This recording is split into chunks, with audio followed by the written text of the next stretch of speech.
आप देख रहे हैं अपना बिहार। मैं हूं आपके साथ सुमित झा। गया के चुनावी रैली से बीजेपी अध्यक्ष जेपी नड्डा ने बिहार में चुनावी अभियान की शुरुआत कर दी है। नड्डा ने मोदी और नीतीश के काम का जिक्र किया और विकास के नाम पर वोट मांगा। साथ ही लालू के शासनकाल की याद भी दिलाई। बिहार का नेतृत्व नीतीश कुमार के हाथ में सुरक्षित हो और हम विकास में आगे बढ़े, इसकी हमको चिंता है। कोरोना काल में चुनाव प्रचार को लेकर कई तरह की बातें हो रही थी, क्या होगा, कैसे होगा, लेकिन इन सब को दरकिनार करते हुए बीजेपी ने चुनावी सभा का आगाज कर दिया है। पार्टी अध्यक्ष जेपी नड्डा ने गया से चुनावी कैंपेन की शुरुआत की, जिसमें बिहार प्रदेश अध्यक्ष संजय जायसवाल सहित कई बड़े नेता मौजूद रहे। इस दौरान सभा में आने वालों की स्क्रीनिंग की गई, साथ ही मास्क देने के बाद सभा स्थल पर एंट्री दी गई। गया के गांधी मैदान में सभा को संबोधित करते हुए नड्डा ने सरकार की उपलब्धियों को गिनाया और रिपोर्ट कार्ड के आधार पर वोट मांगा। साथ ही विरोधियों को भी आड़े हाथों लिया। नड्डा के निशाने पर कांग्रेस के साथ ही लालू फैमिली भी रही। कि पिछले 5 साल में किसानों के वेलफेयर के लिए 3094 करोड़ रुपए खर्च हुए।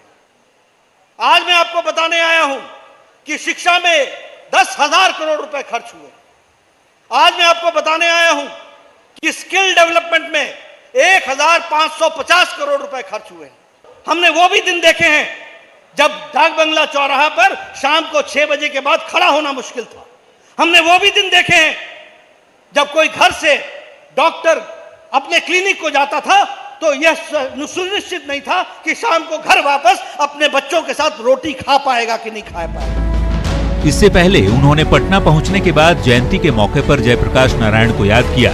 नड्डा श्रद्धा सुमन अर्पित करने जेपी आवास पहुंचे, जहां रजिस्टर पर जेपी के लिए अपने विचार लिखे। यही नहीं, महावीर मंदिर जाकर जेपी नड्डा ने पूजा अर्चना भी की। 75 में इमरजेंसी लगाई श्रीमती इंदिरा गांधी जी ने, और उस इमरजेंसी के दौरान जयप्रकाश जी के साथ बहुत तरीके की यातनाएं भी हुई, लेकिन वो सच्चाई से कभी नहीं हटे और उन्होंने निरंतर लड़ाई रखी। इधर जेपी नड्डा गया में चुनावी सभा कर रहे थे, तब तक पार्टी ने अपने स्टार प्रचारकों की लिस्ट भी जारी कर दी। 30 नेताओं की लिस्ट में पीएम मोदी को पहले नंबर पर रखा गया है। दूसरे नंबर पर पार्टी के राष्ट्रीय अध्यक्ष जेपी नड्डा हैं, तो तीसरे स्थान पर राजनाथ सिंह को जगह दी गई है। गृह मंत्री अमित शाह लिस्ट में चौथे स्थान पर है। स्टार प्रचारकों की लिस्ट में यूपी सीएम योगी आदित्यनाथ को भी जगह दिया गया है। वहीं बिहार के डिप्टी सीएम सुशील मोदी को लिस्ट में 6ठा स्थान मिला है।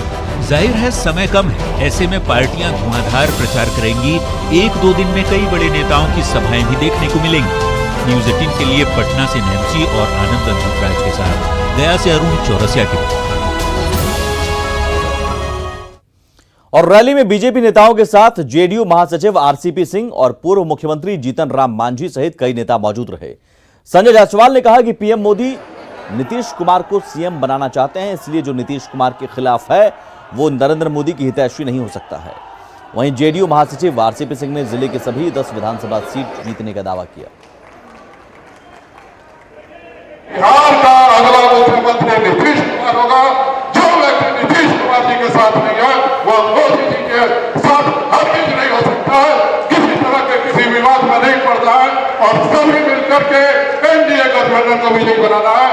भारतीय जनता पार्टी के 4 उम्मीदवार हैं, हम पार्टी के 3 उम्मीदवार हैं, जनता दल यू के 3 उम्मीदवार हैं। तो मैं सोच रहा था कि Janata Dal you plus Bharatiya Janata party plus हम, उसके बाद किसी में दम है क्या? जिस प्रकार से नीतीश कुमार जी और सुशील कुमार मोदी जी दोनों मिलकर बिहार को संभालने का काम किया है, चाहे जिस क्षेत्र का मामला हो जाए, और आज उनके दोनों के कर कमलों से आज बिहार सुरक्षित है। माननीय प्रधानमंत्री नरेंद्र भाई मोदी जी के द्वारा इस गया की पवित्र धरती पर हृदय योजना के तहत इस तरह गया के सरोवर, वैतरणी सरोवर हो, हमारा अक्षयवट धाम हो, सीता कुंड हो, सबकी तस्वीर बदल गई है। और वहीं गया जाने से पहले जेपी नड्डा पटना के महावीर मंदिर भी गए और पूजा अर्चना की। साथ ही उन्होंने जेपी आवास पर लोकनायक की प्रतिमा पर माल्यार्पण किया। आज लोकनायक की जयंती भी है। जेपी नड्डा ने उनके आवास पर जाकर प्रतिमा पर माल्यार्पण किया और जेपी आंदोलन के दिनों की याद की।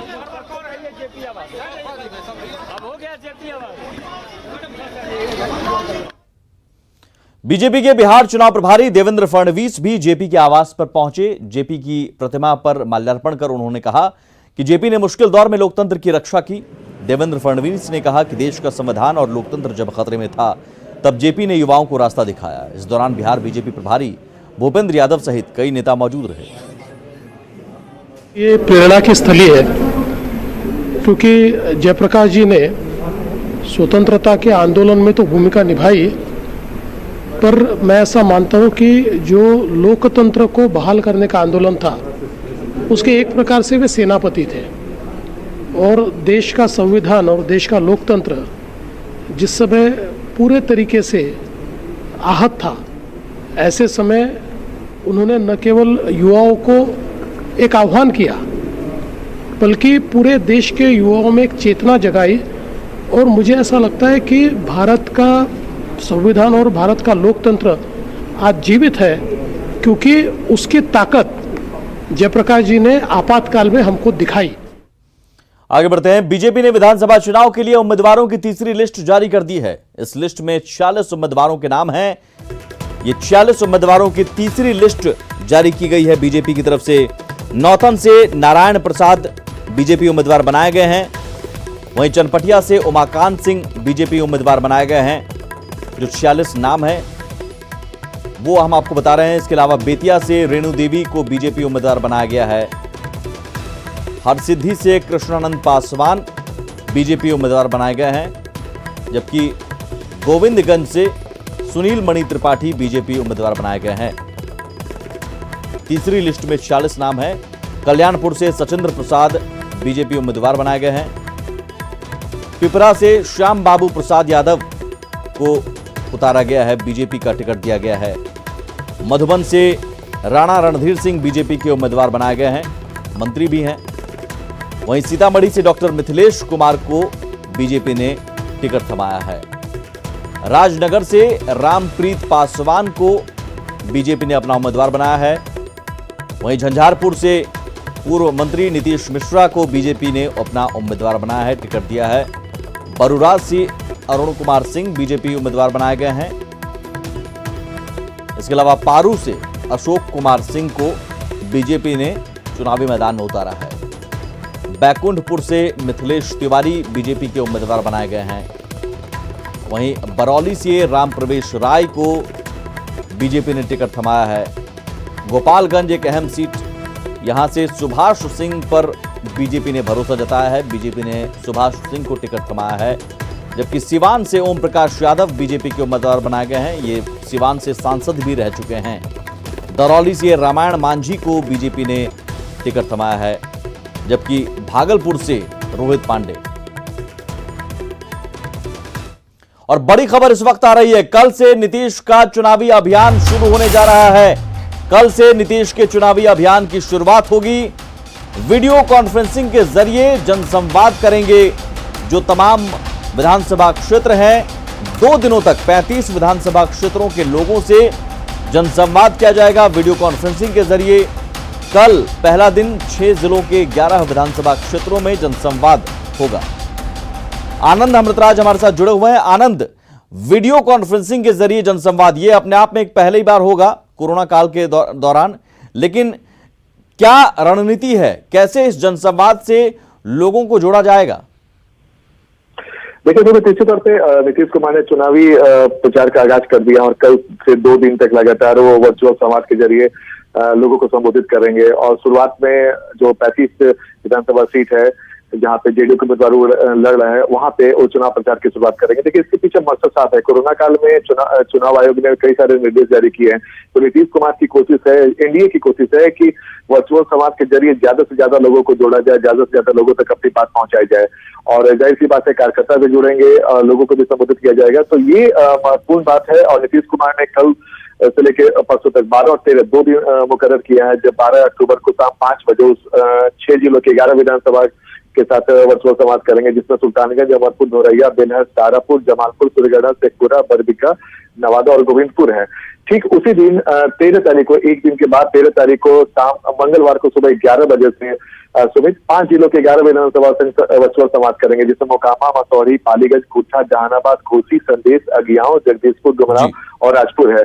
ठीक उसी दिन शाम में 13 अक्टूबर को ही, मंगलवार को ही शाम 4 बजे तो 4 जिला के जिला विधानसभा के संग वर्चुअल संवाद करेंगे, जिसमें चिनारी, सासाराम, करहगढ़, दिनारा, नोखा, ओबरा, नवीनगर, रफीगंज, सरघाटी, बेलागंज, अस्सी, झाझा और चकाई है। नीतीश कुमार की कोशिश है कि कम समय में ज्यादा से ज्यादा लोगों तक अपनी बात पहुंचाया जाए, किस मुद्दे पर वोट चाहिए, कार्यकर्ताओं का उत्साह कैसे बढ़ाना, इन तमाम बातों को ध्यान में रख के नीतीश कुमार वर्चुअल संवाद कर रहे हैं। और जाहिर सी बात है, संवाद के जरिए प्रचार की शुरुआत, चुनाव अभियान की शुरुआत और लोगों से सीधे जुड़ेंगे वर्चुअल तरीके से नीतीश कुमार। एनडीए बिहार चुनाव में जीत का बड़ा दावा कर रहा है। बीजेपी अध्यक्ष जेपी नड्डा ने आज से प्रचार अभियान की शुरुआत कर दी है, तो वहीं आने वाले समय में पीएम मोदी और सीएम नीतीश कुमार के एक साथ प्रचार कराने की भी तैयारी हो रही है। कोशिश यही कि जनता के बीच डबल इंजन सरकार की तस्वीर पेश की जा सके।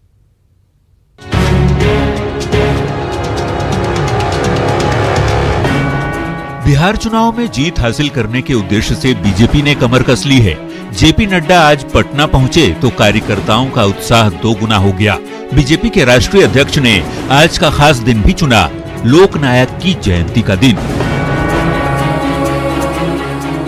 पटना पहुंचते ही सबसे पहले नड्डा ने महावीर मंदिर जाकर मत्था टेका और फिर जेपी आवास जाकर प्रतिमा पर माल्यार्पण कर लोकनायक को श्रद्धांजलि दी।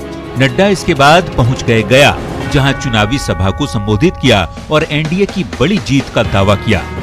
देश का नेतृत्व आदरणीय प्रधानमंत्री जी के हाथ में सुरक्षित है। आवश्यकता इस बात की है कि बिहार का नेतृत्व नीतीश कुमार के हाथ में सुरक्षित हो और हम विकास में आगे बढ़े, इसकी हमको चिंता करनी पड़ेगी। हमने वो भी दिन देखे हैं बिहार में, जब कोई आदमी अपने काम के लिए बाहर जाता था तो उसको यह विश्वास नहीं होता था कि घर की उसकी प्रॉपर्टी वापस उसके पास उसको मिलेगी कि नहीं मिलेगी। मित्रों, वो राज भी हमने देखा है और हमने ये राज भी देखा है जहां विकास की नई गंगा बह रही है। नड्डा ने दावा किया तो बीजेपी प्रदेश अध्यक्ष संजय जायसवाल ने भी कह दिया कि एनडीए बिहार में 3/4 से अधिक सीटों पर जीत दर्ज करेगा। पार्टी के वरिष्ठ नेता और राष्ट्रीय उपाध्यक्ष राधा मोहन सिंह ने भी कह दिया कि 2/3 सीटें तो मिल ही जाएंगी और एलजेपी के बाहर होने से कोई फर्क नहीं पड़ेगा।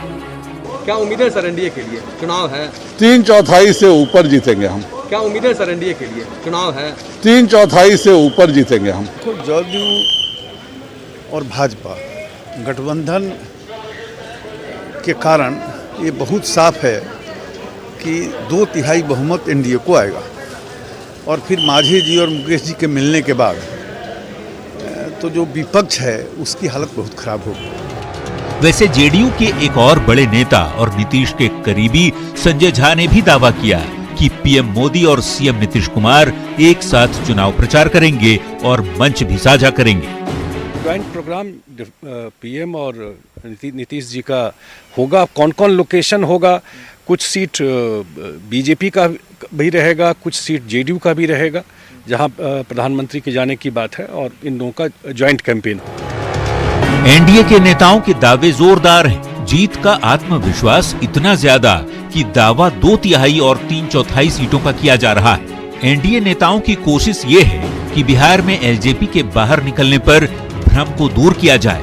पीएम सीएम के साझा प्रचार से जनता को साफ संदेश देने की कोशिश की जाए। साथ ही मोदी नीतीश के डबल इंजन सरकार के नाम पर ही वोट मांगा जाएगा, ये बताने की कोशिश की जा रही है। न्यूज़ 18 के लिए गया से अरुण चौरसिया और पटना से धर्मेंद्र के साथ आनंद अमृतराज की रिपोर्ट। और कोविड काल में पहली बार हो रहे चुनाव के लिए खास तैयारी की जा रही है। पटना में किट तैयार किए जा रहे हैं, जिन्हें हर जिले में भेजा जाएगा। ऐसे ही एक सेंटर का जायजा लिया हमारे सहयोगी नैन्सी ने।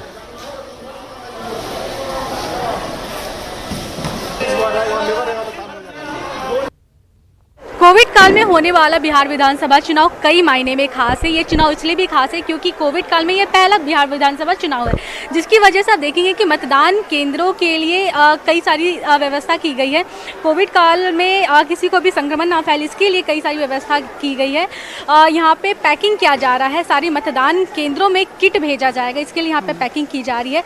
किट की बात करें तो हर एक किट में 6 मास्क डाला जा रहा है, 1 सैनिटाइजर डाला जा रहा है, 2 हैंड ग्लव्स डाला जा रहा है और एक फेस मास्क सिल यहाँ पे एक किट पे डाला जा रहा है। तो इस तरीके से मतदान केंद्रों के लिए यहाँ से सामान पैकिंग किया जा रहा है और हर एक मतदान केंद्र में 6 किट जाएगा और प्लस 6 सैनिटाइजर जाएगा, जो कि आम जो चुनाव मतदाता वहाँ पे आएंगे उनके लिए यहाँ पे सैनिटाइजर यहाँ पे डाला जाएगा। तो 375 यहाँ पे विजीविका की दीदियाँ मिल करके आप देखेंगे कि यहाँ पे 12 घंटा यहाँ पे काम कर रही है। यहाँ से बता दें कि जो पटना है, पटना से यहाँ पे 16 जिलों को यहाँ से जितने भी सामान पैकिंग हो रहे हैं मतदान केंद्रों में जाएंगे। तो 16 जगह के लिए यहाँ से मतदान केंद्रों के लिए face mask, hand sanitiser, hand gloves वगैरह यहाँ से तैयार हो रहे हैं, पैकिंग हो रहे हैं और 13 तारीख तक इसको दिया जाएगा। बता दें कि 2 शिफ्ट में यहाँ पे जीविका दीदियाँ मिलकर के काम कर रही है और हर एक शिफ्ट में 375 महिलाएं यहाँ पे साथ में मिलकर के काम कर रही है।